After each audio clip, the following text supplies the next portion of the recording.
Tingnan. Tingnan nga natin.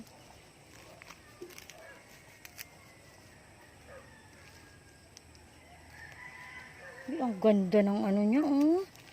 Ang ganda ng kanya, oh. Bunga. Uy, kumpletong-kumpleto ang ipin. Di ba? Kulay white talaga siya na ang lapot nito. Ang sarap din ito igisa. Igisa na. Igisa pang ulam.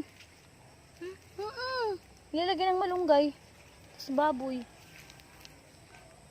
Nakuha namin mais. Oo. Saan pa? Mag-harvest tayo.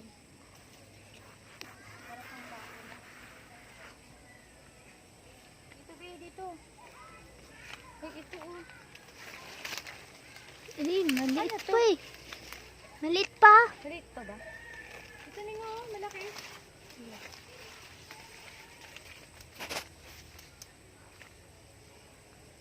Ito, may antik.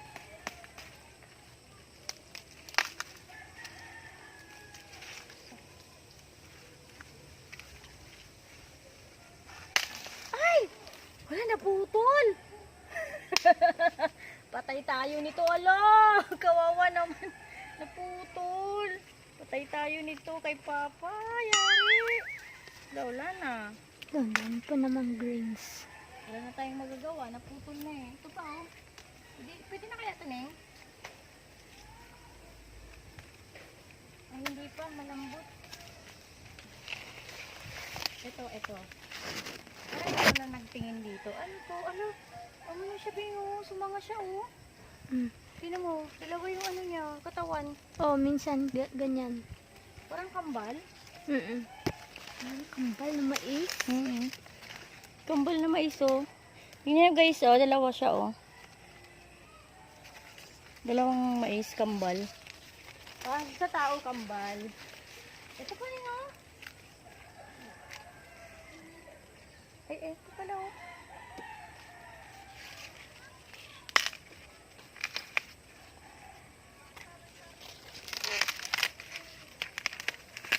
Diba?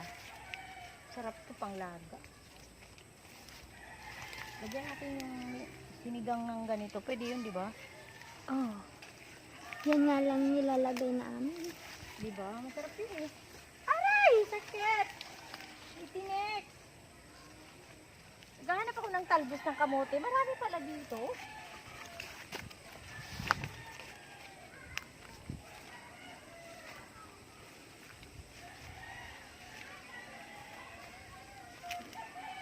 Sabi oh. Ay, parang matigas na to.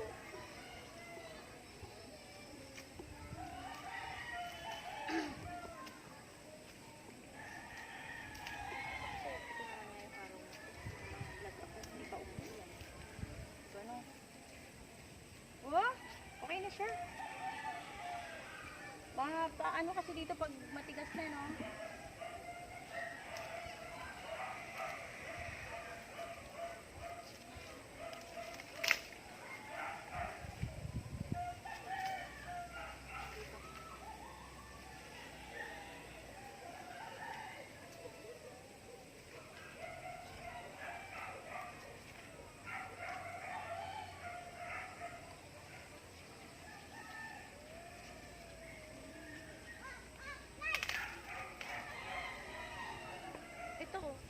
Hindi pa ba to? Tigas na nito.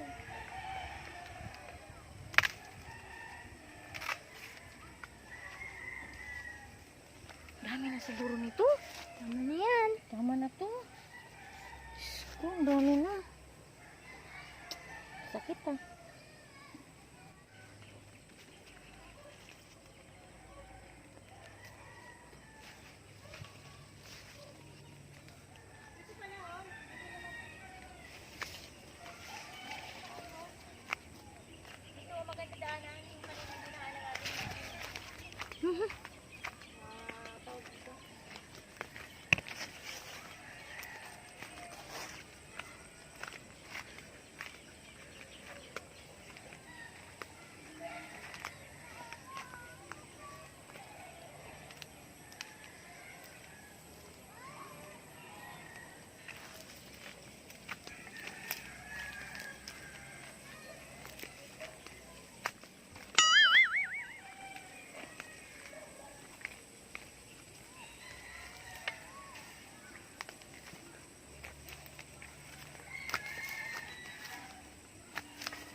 Yun. Putol.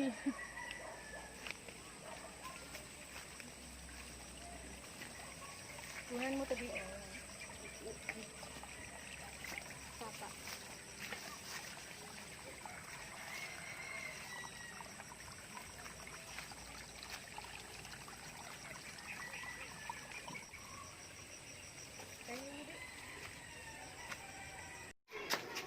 Hello guys! Ito na guys yung mga na-harvest ko ngayong araw na ito. Ayan, nakakatuwa naman. Kasi in 30 minutes meron na akong mga na-harvest, di ba? Kung sa palengke yan, mahal na to, di ba guys? Ito yung mais. Mais na puti. Yan. Lalagain ko yan mamaya. Tapos ito naman yung saging. Lalagain ko rin. Hala, sige laga. Ito banana Q. Kasi masyado na siyang masyado na kasi siyang hinog, kaya hindi na siya pwedeng ilaga. Yan, ilagain ko yan. Ito banana Q. Ito yung kangkong din, kinuha ko yung kangkong. Yan, tapos puso ng saging, pwede siyang gataan, di ba guys? Ayan. Ayan, kung pwede. Hindi na kailangan hindi na kailangan mamalengke. Punta ka lang sa bukid, pwede ka nang kumuha ng mga gulay, o diba, bongga. Bongga.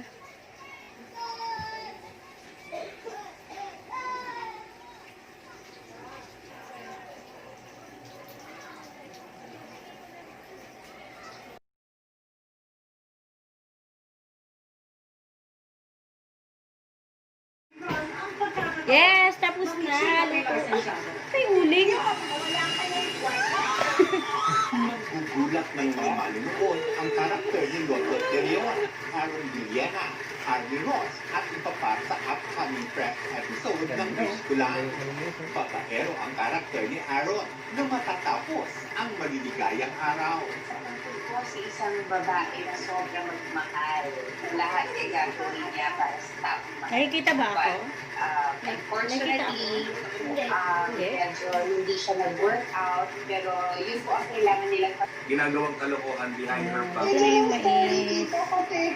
Very unique. Saka napaka-intriguing yung story na parang grabe naman si Aaron. Apat-apat talaga.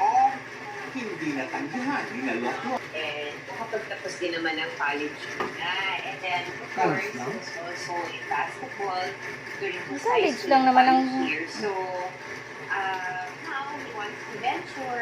Si Aaron naman, nakakalapit na ang shooting ng pelikulang The Picture Kahit high school, no?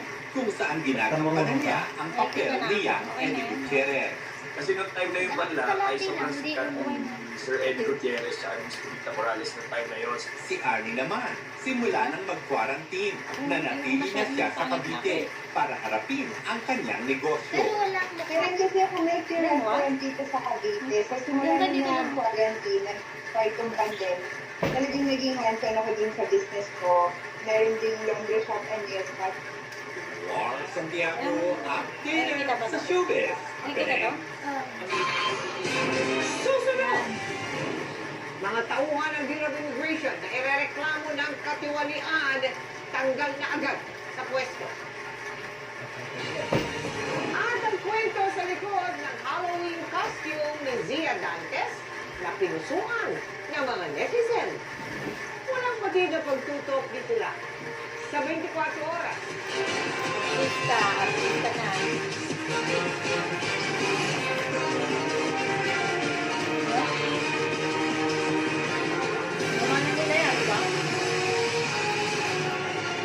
Photo protected ba siya sa sakyan? Mag-new Nido 3 Plus.